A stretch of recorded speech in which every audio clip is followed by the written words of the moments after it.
Hey YouTube, Sam here.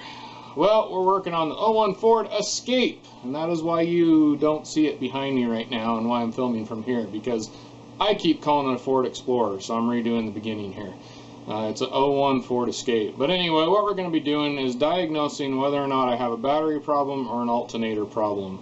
Turns out I have an alternator problem. Car's already fixed and driving down the road, but here's a little bit of information on how to diagnose which one you have.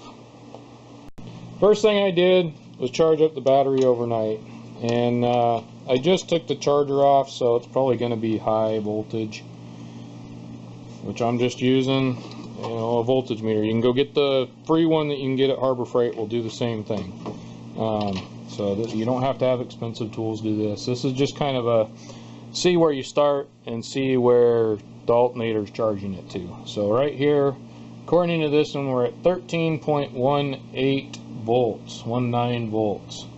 Now I'm just going to sit here with the car off and see if it trickles. I mean, it should trickle down probably some from 13 volts, but see if it trickles down quickly. And it's not. It's staying fairly steady.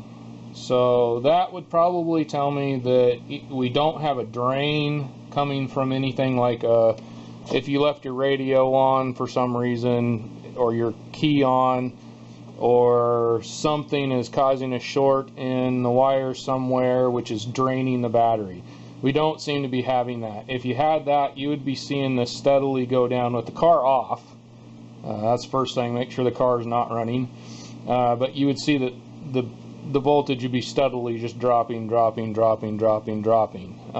that could mean you probably have something draining the battery. If you pull the battery cables off and you have the same thing, then you probably have a bad battery. You probably have a dead cell in your battery which is draining off things. But we don't seem to have that here, unfortunately. I was hoping this was a battery. I got my car running here, and I let it come up to idle and kind of kill itself out a little bit here. The battery light was flickering, but it has since kind of gone off. So I'm hoping I'm not having intermittent problems here, but we shall see. Now, I am in my garage, and I have my door closed, but I actually have a hose now that vents it out my door, the exhaust out my door. So you need to make sure you're being safe when doing something like this. Oh, I have it on the wrong one.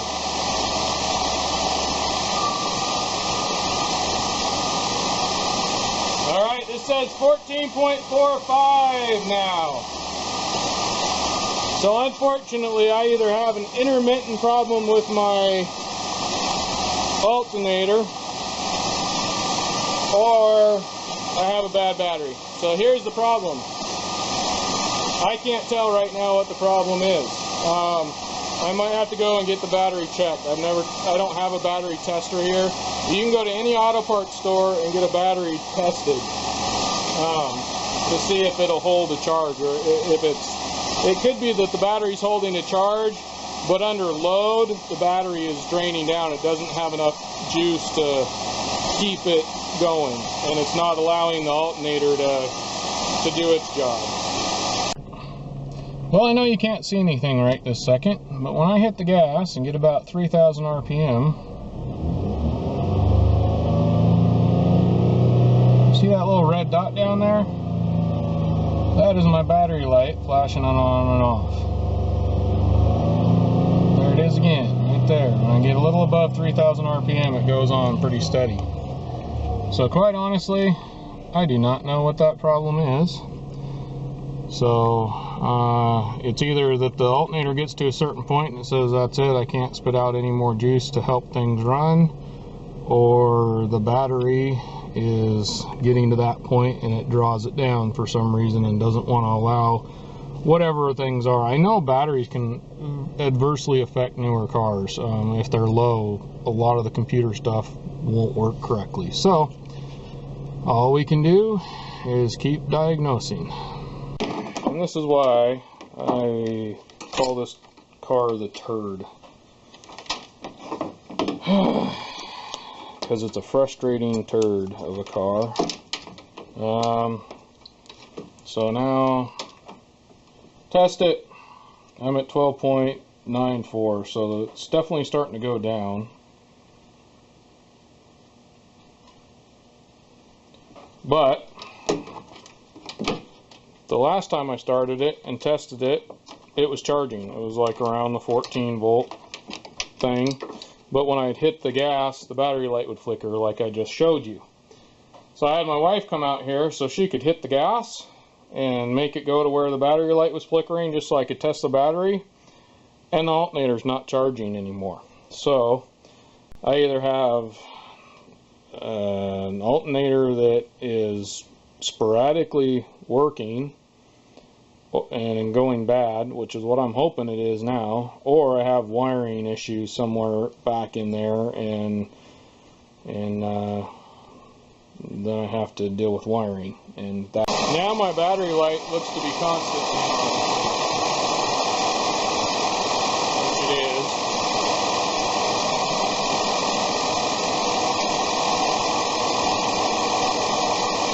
And 1233, 1232. So it's not working. The alternator is now not working at all. So, well, I know that wasn't much of a video, but it does kind of give you an idea on how to check your battery if things are working the way they should work. Unfortunately, like I showed you at the beginning, it can be sporadic. When I first started this, the alternator was charging up the battery not quite as much as I thought it should, but it was definitely charging it higher than the voltage that the battery was at. Once I shut off the car, the battery would drop down to the voltage it should be at. So that's the way it should work if everything's working right. Now you can get your book and see what voltage. That was going to be something I was going to do before this started not charging at all.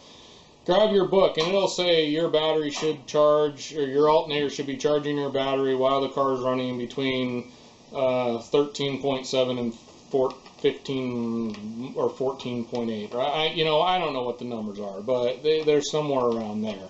But anyway, should be charging, and then when your battery's at rest, everything's off. Your battery should stay at a constant, 12.7 to 13. It's never going to be exactly 12 volts, and you want it to be a little higher than 12 volts usually. So anyhow, that's kind of what I did here. Now you can go to any parts store, like I said, and have your battery checked, and they'll check it with the car running and not running and see if it's the battery or the alternator's charging where it should be. Basically, it does the same thing as this, only I can't check the battery. I can't see if this battery, like with those testers, they put power to them or take power away, basically, and put a load on them is what it's called. And basically it's a heating element like in your dryer, and that comes on and it draws a ton of power all at once, and then it then it shuts off, and you see if your battery kind of comes back to normal. If it comes back to normal, then you're okay. I can't do that with this. That's one of those things where to actually check the battery, I'd have to take the battery in, which I may actually still do just for kicks and giggles to make sure. But I didn't want to drive my car there because it's having problems. Obviously, it's not going to make it there and back probably. So I didn't want to do that. I'll have to take the battery in by itself. But I could check the alternator. The alternator is definitely bad, or something between the alternator and the battery is bad. Could be wiring, who knows. But you can't check that any differently with one of their testers either. So the next step will be to go grab an alternator. Well, YouTube, I hope you enjoyed this video. Hopefully everything made sense to you. This is actually a long time after I did that video. Once again, lost some footage of it, so of the ending and stuff, or just didn't get the ending, I don't know. Anyways, so the car is actually running and driving fine, except for the fact I'm having a starter issue, and I'm replacing the starter right now. Go check out that video. I have a starter video, but I also have an update video that's going to come out from this working on it again. So check out both videos. I'll put them up together. Beyond tooting my horn there, it was the alternator, and it's charging fine. Everything's working great other than the stupid starter. But anyways, so hopefully you enjoyed this. This is Sam, Jack of all, Master of none. You all have a good one.